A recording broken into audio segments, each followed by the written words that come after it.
everybody. Welcome to Shere Unitarian Universalist Church. My name is Halcyon Domanski, for those of you who do not know me. Welcome to our beautiful homecoming Sunday. We're back. Unfortunately, we're back with more of the restrictions back, but we're back, and we're here in person. And it's a beautiful, beautiful thing for us to be together in this space. Whether you come from a wealthy background or a poor background, because ours for rich people, you are welcome here. No matter your religious preference, you are welcome here. No matter your political affiliation, or who you love, or what gender you see yourself and know yourself to be, you are welcome here. All of these things are who make who you are, you. And we want you here with us. Since it's very difficult to articulate well with masks on, I thought we would read the words to you first, and then hopefully you'll be able to follow along a little bit better because it's a beautiful song. You are the new day. I will love you more than me and more than yesterday. If you can but prove to me you are the new day. Send the sun in time for dawn. Let the birds all hail the morning. Love of life will urge me say, you are the new day. When I lay me down at night, knowing we must pay, that night might stay yesterday.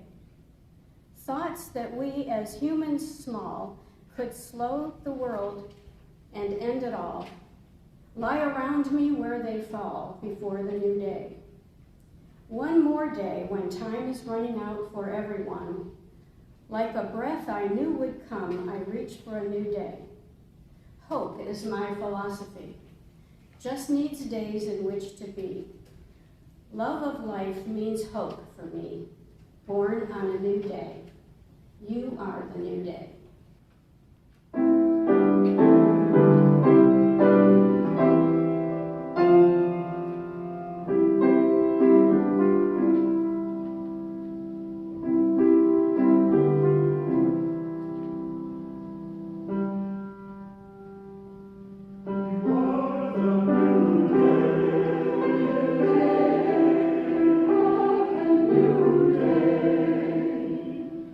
What will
So good morning. My name is Reverend Rina, Shere, and I am one of the 3 ministers who are on your transition team this year, your ministerial team.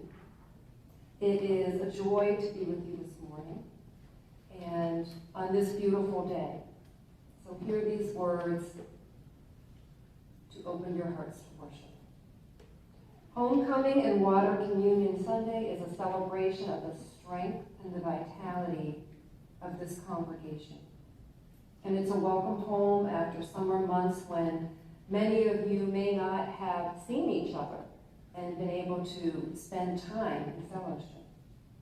And this morning we come together after a summer of heat and sun, and we know that water, which is so necessary to us, has provided respite, joy, play, nurturing of our gardens and our vegetables and our flowers. Water has cleansed the grit and the grime from our body. It has provided us a sense of renewal each day. Throughout the summer and throughout the years, our faith community also waters us and provides us a place to grow and to be nurtured. And as we gather in this sanctuary this morning, know that as a congregation, all of us here, all of us, make this place holy. And together we make these rituals like water communion and gathering, we make them holy. And they help us live into living a life that is congruent with our Unitarian Universalist values. And we continue to return again and again in this homecoming and water communion celebration to be with one another. Now, Halcyon let me know that you have a very special tradition here at East Shore, that not only do you share water, but you are asked a question each year, and you share the beginnings of your answer to this question as you mingle the water. And the question this year is, what do each one of you want to nurture at East Shore UU congregation this year?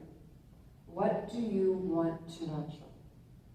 And so as you ponder this question, and as we listen to each other congregationally, let's be open to the possibilities of this new day.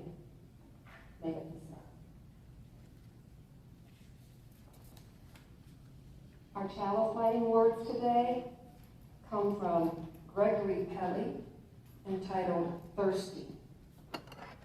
And so we gather from the ebb and flow of our lives, thirsty for connection to ourselves, thirsty for connection to others, thirsty for a connection to this larger life.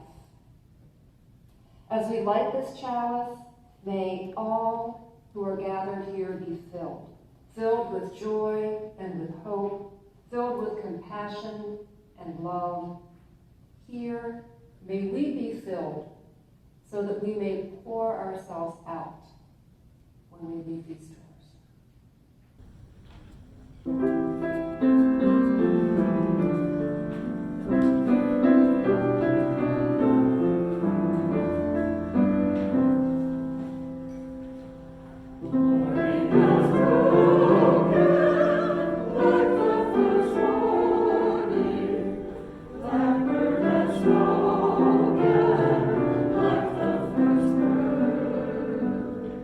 Praise for the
joys and cares. If anyone hasn't been to the Asian Lantern Festival of Lights at Cleveland Zoo, oh, that is amazing. From 6:30 p.m. to 10 p.m., it is well worth the $20. And somebody put their initials on this. I'm not sure of their initials, but I will second that. It is quite beautiful and a lot of fun. I am thankful that the board has approved the church being involved with helping the Afghani refugees. I believe that was from Lynn Kilgore. Thanks for the Inspiring Grief and Loss workshop. Hear, hear. Thank you. That was a very powerful workshop.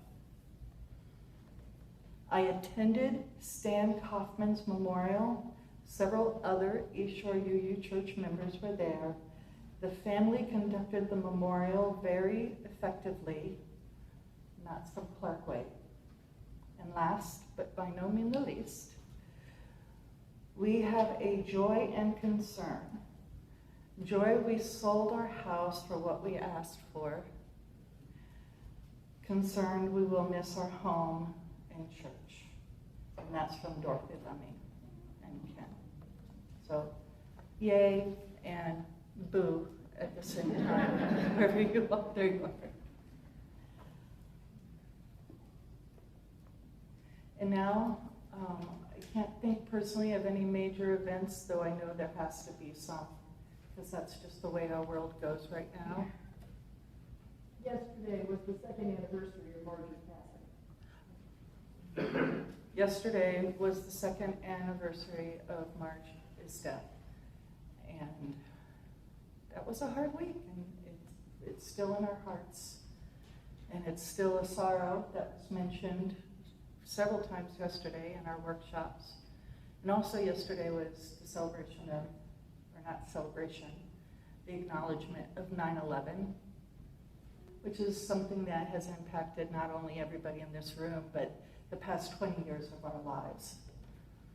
So let's hold all that in our minds and in our hearts as we take a moment of silence.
I would now like to ask everyone and you folks at home to have your stone and put all your prayers and thoughts on your stone. If you have not picked up a stone yet, there's some in the back room.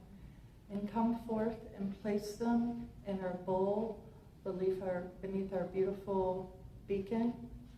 And when the bowl is full, as most of you know, we will bless it and we will add it to the landscape that we come to worship on.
a time of what some call prayer and others call intentional mindfulness.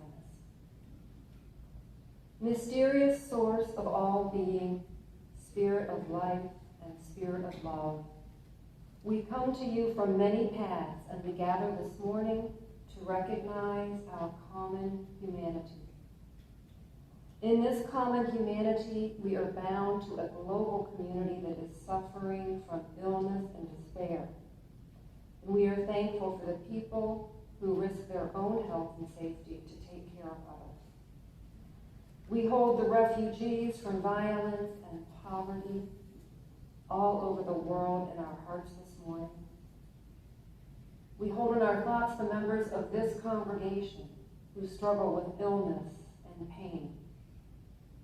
We offer solace to those who are feeling loneliness and despair.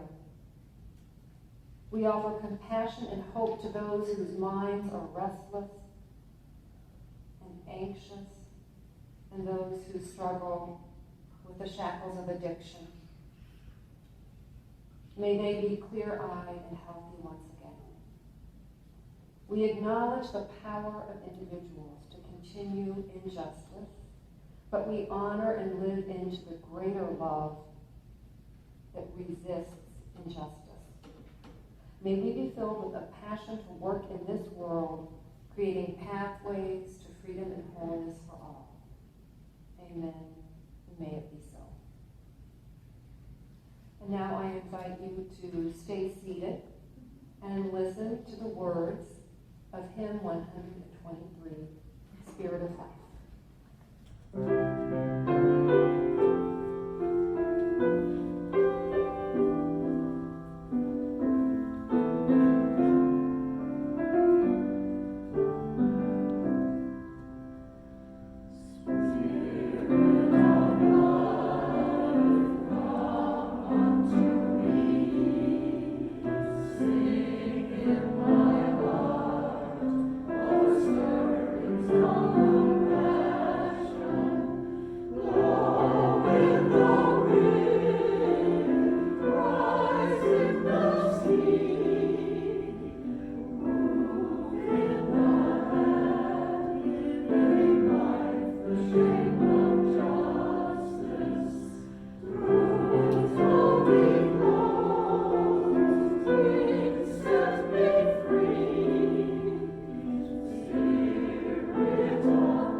To kind of use your body to really feel the soaring and the rooting and the freedom. So now we come to the portion of this service that is the water communion ritual.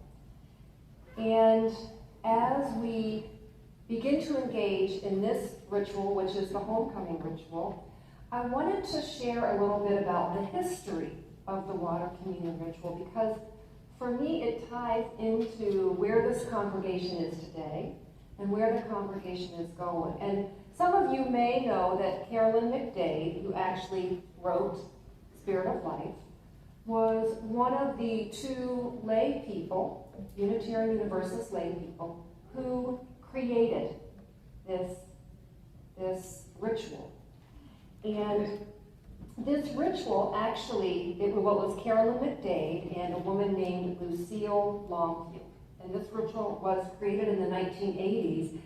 And it actually was created out of a form of resistance to kind of the male-centeredness that many women were beginning to feel in religion in general and also in Unitarian Universalist.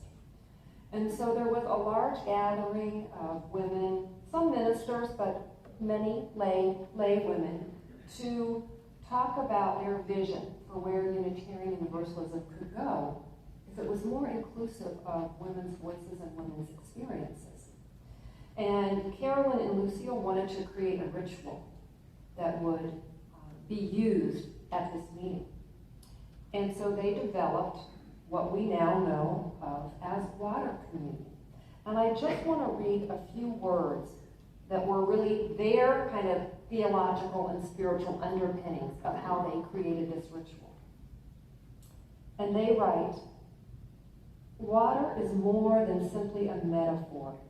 It is elemental and primary, calling forth feelings of awe and reverence. Acknowledging that the ocean is considered by many to be the place from which all life on our planet comes from, it is the womb of life. The ocean is the womb of life. And that the amniotic waters that surround each one of us when we are in the womb, we now realize that using water is a way for us to begin to tell a new story of creation. And we chose water to be our symbol of empowerment. So in this new story of creation, in this spirit, I invite you to come up and share your responses to what do I want to nurture at East Shore this year. And I will model it. I will actually pour some water first and share what I want to nurture here at East Shore. And then Halcyon will be directing each of you to come up. And we're going to start with the front rows, and you will walk to the back, and then walk around and come up on the side. And we're going to ask that you be very mindful of keeping 6 feet distance in accordance to best practices for COVID-19. Unless you're in your family pod, you can gather together if you're in a household. But when you're with people that you don't live with, we ask that you stay 6 feet apart. And after I pour the water and share what I want to nurture, then Halcyon will begin to direct you. So with this water, my hope is to nurture a sense of confidence and creativity in this congregation as you move through this year of transition.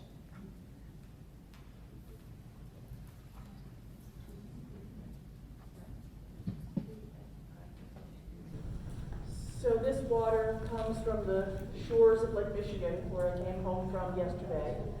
And my hope for what we can nurture this year in this congregation is bringing back into the fold the people who have not yet returned, and that we can get to a point where they feel comfortable regathering with us.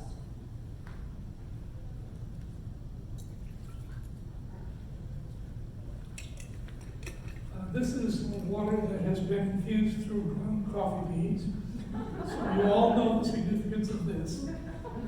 My hope for the church this coming year is building enthusiasm among individuals.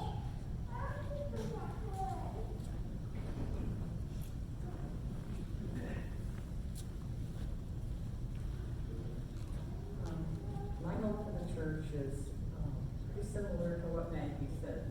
I'd like to see us bring back people that have fallen away from us, and I would like to see us add, because I think fellowship is just crucial to East Shore.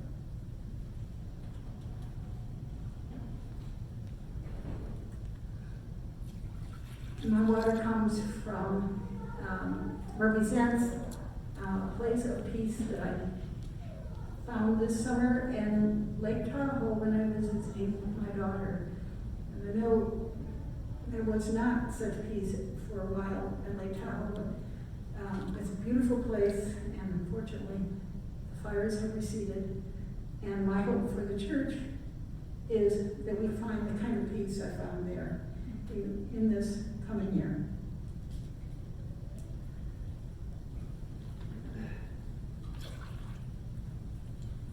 My water comes from Athens, Ohio, where I was finally able to visit some relatives there, including my sister and my niece and her family.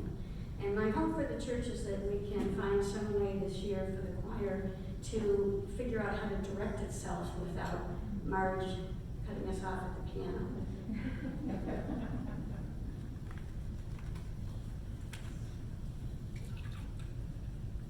I hope to nurture connection through music and social justice.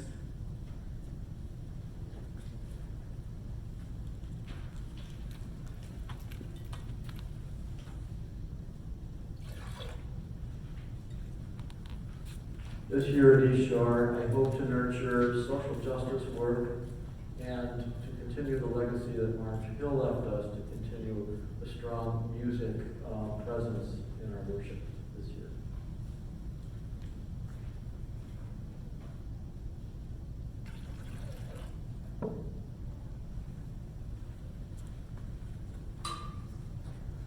My hope for this year is to nurture community in this community. And my water, since we didn't go anywhere this year, I got rain from the last week, and the rain came from the world, so the world came to us.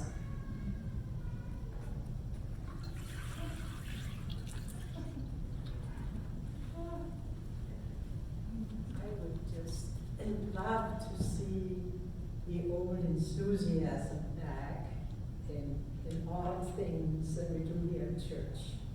And see old faces would be wonderful.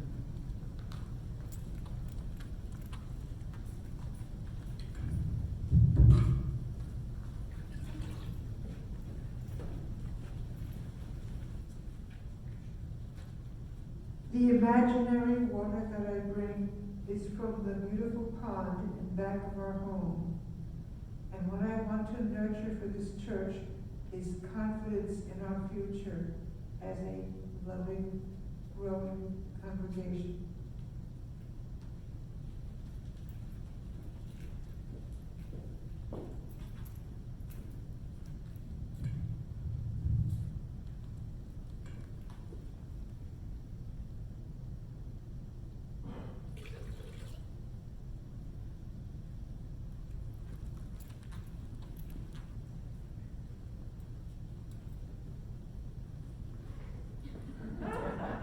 I would like to nurture all of the new things that we're doing to keep ourselves connected as ways of connecting with other people who may not want to come here on a Sunday morning, but might need us in some way.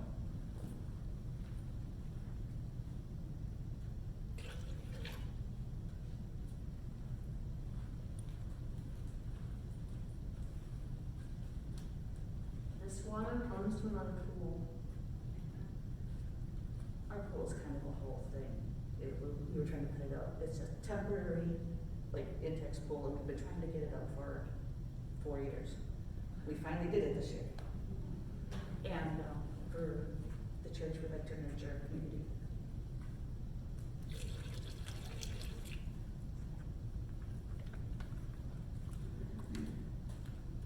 This water comes from my kitchen faucet, and I'd like to nurture hope and love for the congregation and the health of everyone here. And I hope to see more people back in church too.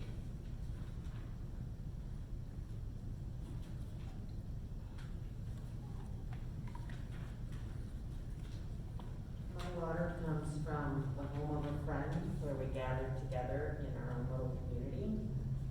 And what I'd like to nurture for the coming year is deeper relationships within our community.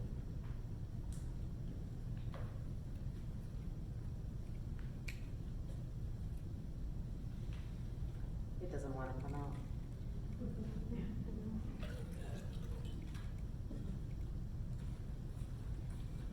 I would like to nurture a sense of excitement and forward momentum in the church, and this water comes from, or symbolizes water from, Evergreen Lake in Evergreen, Colorado. Colorado has always been an incredibly important place to our family. Both of our kids were born there.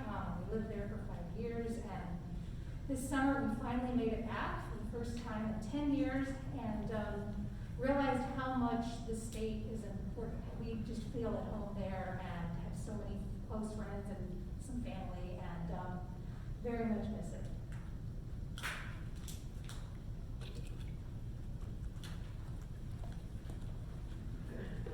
My water comes from my kitchen sink also, because I'm very grateful to live in an area where I have unlimited supply of clean drinking water and clean water. I am very lucky, I know, compared to the rest of the world, to have that access and to live where we have such a great, the Great Lakes are such a resource of fresh water. And my hope for East Shore in the coming year is to nurture a sense of community, to build a strong community, whether we can gather physically or whether we have to be, some of us, separate because of health concerns.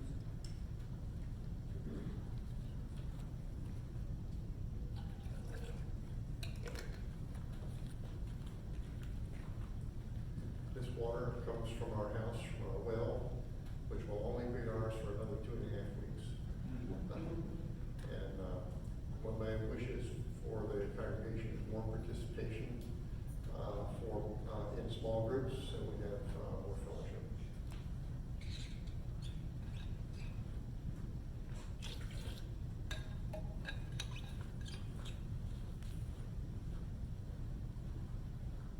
This water comes from the kitchen, so, but if we're going to, moving forward, to continue to sponsor and the beverage and banter because of the way it helps us see together when we're not here in the church.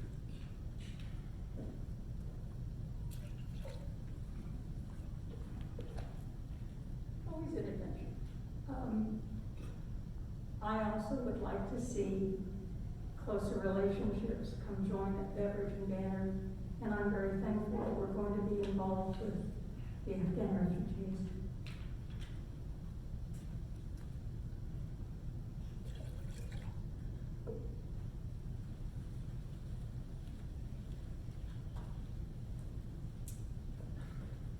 I would like to nurture for East Shore and for myself this year a return to the easy optimism I used to feel in the before times.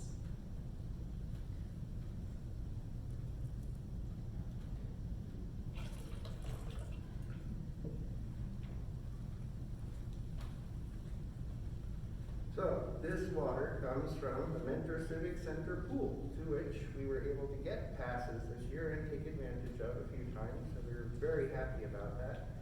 And at which our safety was overseen by a young man who was brought up in this church named Sam. So what I would like to nurture is the RE program that helped bring him up to be the young man that he's become.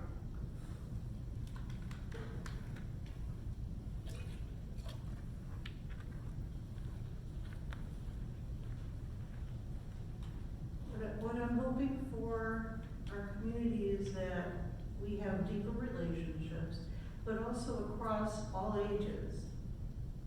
Because I just remember fondly what was a bonding for everybody was when we would have a party, like for the kids, Halloween, and one time there was a square dancing. I mean, everybody was there. I remember Mariana leading some of the dancers, and I would love to see that again somehow. And so my other request is that somebody not let Dan Bond put his coffee grounds in there.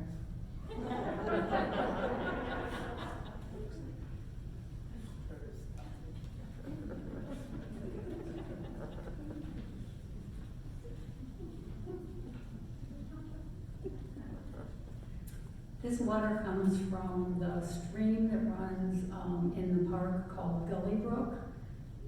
That is very close to my house, which is about as far away as I've been able to get in the last year. And I do get to that park very frequently to walk my dog. And sometimes I wade in it, and sometimes she wades in it. So this is where this water comes from. And my hope and for this community that I have been a part of for such a long time is that we can maintain our membership, maintain our community with each other, and just go forward in a loving spirit.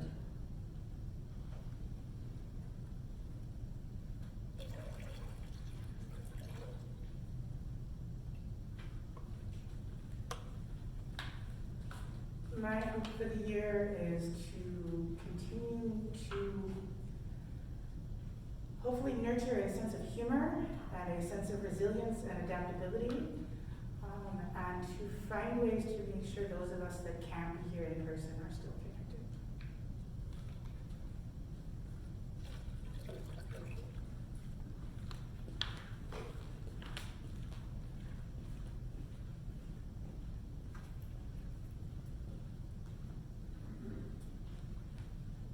My water comes from East Shore, a community that has been nurturing us, me in particular, for 14 years, and this building for almost 25 years. You know, so it's a quarter of a decade. And it has brought us, this water has brought us amazing meals and parties and I mean, how many pools could we fill with coffee? Because of this water. And I hope this water continues to nurture us in all of those fun things that keep us together, like everybody has been saying. You know, these are the things that we come together to do. And so that's what I hope to nurture.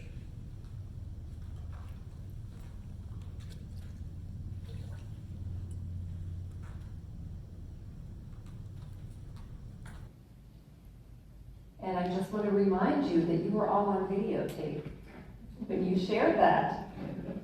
So we have a record of what everybody wants to nurture here. And now, Halcyon and I will bless this water, and then it will be taken outside and used to nurture and keep replenishing the natural landscape outside. We have greeted our community and mingled our water in this ritual of homecoming and renewal. This water symbolizes our many journeys, both inward and outward, and what each of us hopes to nurture in this community this year. We bless this water and the people of this community. This water will continue to bless the grounds and support the ministry of this congregation outside the church walls. May it be so. Bolești să puteți chice.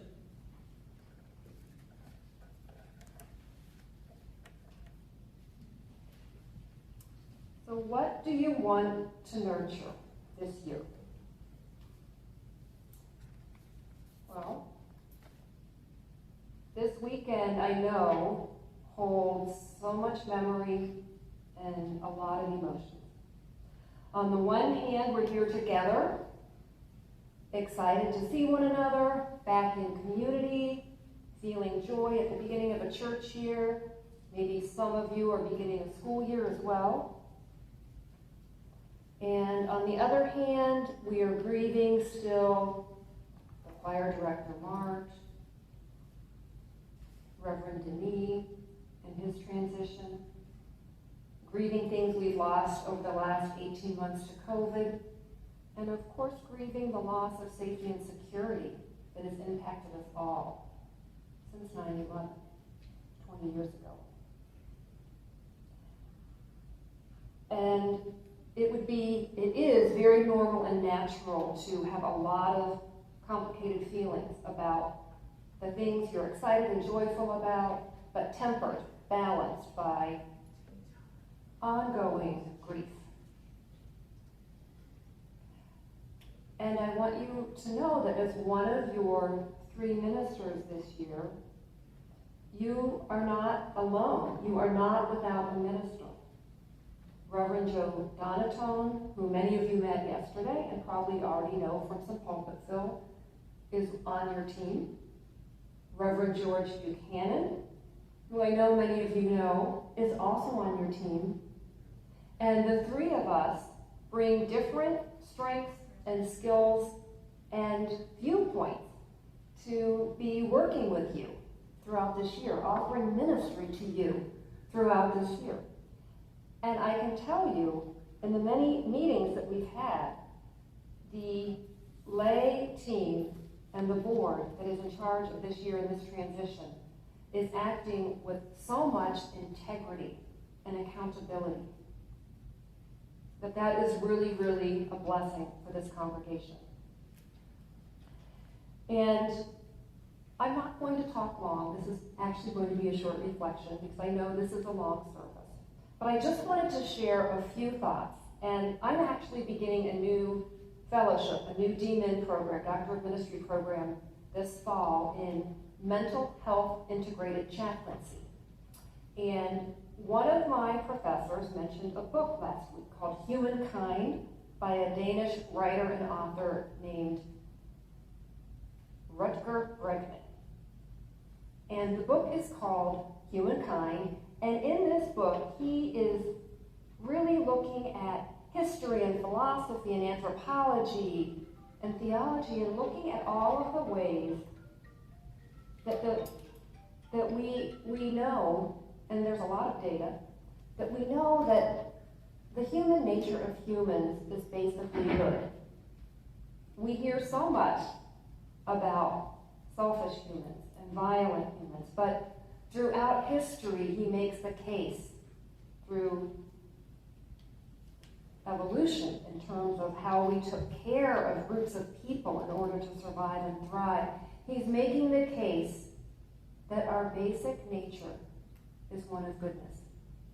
And that is a primary tenet of Unitarian Universalism. We don't believe in original sin. We believe in original blessing. We believe in the flourishing of human nature.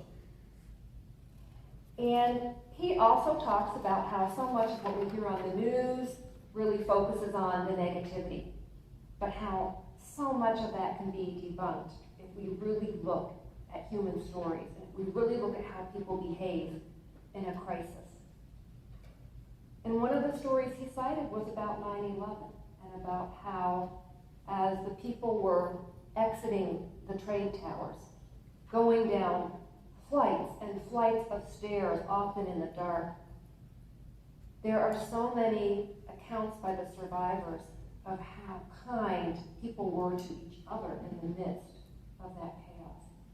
Letting people go ahead of them, helping carry people, saying, please, you can go ahead of me. How this basic kindness comes out instinctually in human beings. And how we grow together and we can transform in the midst of darkness and crisis. And I know yesterday we had 27 people at a workshop on grief and loss on a beautiful Saturday in September. 27 people took 2 hours out of their day. And people had a chance to share deeply about what they were missing. The fellowship of the congregation. Reverend Denis, Marge, missing their families that they can't see, missing civil discourse, missing relationships that have been broken because of the polarization of so many aspects of our society, whether it's how you vote, to wearing a mask, to did you get the shot, the vaccine. People are missing that. But at the end of the 2 hours, many people said that they felt somehow lighter or relieved. And what I want you to understand is that any change means loss. Any change means loss. And we know that change doesn't stop. As human beings, we know there is always change. But when we are supported by other human beings in our feelings of loss and grief, then we are able to begin to come to a place of acceptance. And acceptance doesn't mean resignation, but acceptance that this is the place I am now. This is the place we are now. And this is a process. And the congregation began the process of openly grappling with change yesterday. And together we're going to continue this process through the weeks and the months of this year. And you have 3 ministers and a wonderful board who is supporting ways to explore this and move through it. When we are able to name our troubles and realize that we can actually sit with these painful emotions and sit with others experiencing pain and know that we can support each other, then we begin to move to a place where we can imagine new possibilities. Now, I was listening very carefully to what people wanted to nurture. And so much of this was about community. There was some about music, some about social justice. Halcyon knows who talked about religious education. But so much of it was about community. I want to get the community back to what it used to be like. And I want you to be open to the idea that the community may look differently in the future. Because the world changes, and we accept the challenge to begin to change with the world. And one person, I think it was Jared, said that we find different ways to reach people who need us. Because you know there are people out there who need us, right? And so I want you to really be open to the possibilities that this year will bring and how you look at yourself and how you nurture this community and the possibilities for what this community can be. And I want you to just take a minute and just look around at each other and think about what everybody said they wanted to nurture. And think about how you can play a role in that. Being very open. And you've already begun this journey of change this weekend with the Grief and Loss workshop, and then coming together in these rituals of renewal and fellowship. And one of the hallmarks of a human being, and we are the only living creature that is able to do this, we can hold different emotions at the same time. We can hold joy and we can hold sorrow. And we call that reaching equanimity. And that is what the congregation is going to be doing this year. And by naming grief and naming hopes, you are moving forward. You're not staying static. You're not paralyzed in the same position. You're moving forward. And your ministerial team is here this year to listen to both your hopes and your sorrows. And we feel privileged to be with you on this journey. Blessed be. The offering this week goes to Black Lives Matter of Lake County. The purpose of Black Lives Matter Lake County is to implement plans of action throughout our communities that address existing discrimination and disparities in social justice. So please give as you are able to this change agent right here in your community. The ushers will now come and receive your offering.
what you call queen if you can sit on any dog in the park.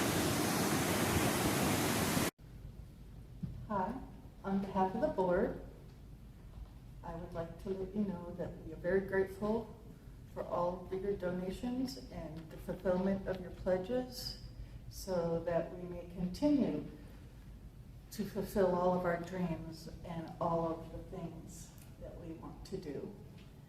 And I've been at the board for 13 years now, every month, and I know what an amazing job they have been doing over the years. So thank you.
Thank you, choir. That is one of my favorite hymns. Thank you. That was beautiful. And hear these words of benediction. All rivers run to the sea by Kaylee Rice. It starts with a drop, then a trickle, a burble, a rush of water, bubbling toward its destination, and finally the wide, endless sea. All rivers run to the sea. Today you brought water and poured it on into a common bowl. Though our experiences have differed, these waters mingle, signifying our common humanity. Today you came and shared in this sacred community. May you depart the sacred space, hearts filled with hope for new beginnings, a fresh start. Go forth, but return to this community, where rivers of tears may be shed, where dry souls are watered, where your joy bubbles, where your life cup overflows, where deep in your spirit you have found a place called home. All rivers run to the sea. Go in peace, go in love. Blessed be.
ask everybody to rise and join hands as they willingly and able and within their comfortability level to say the bond of union.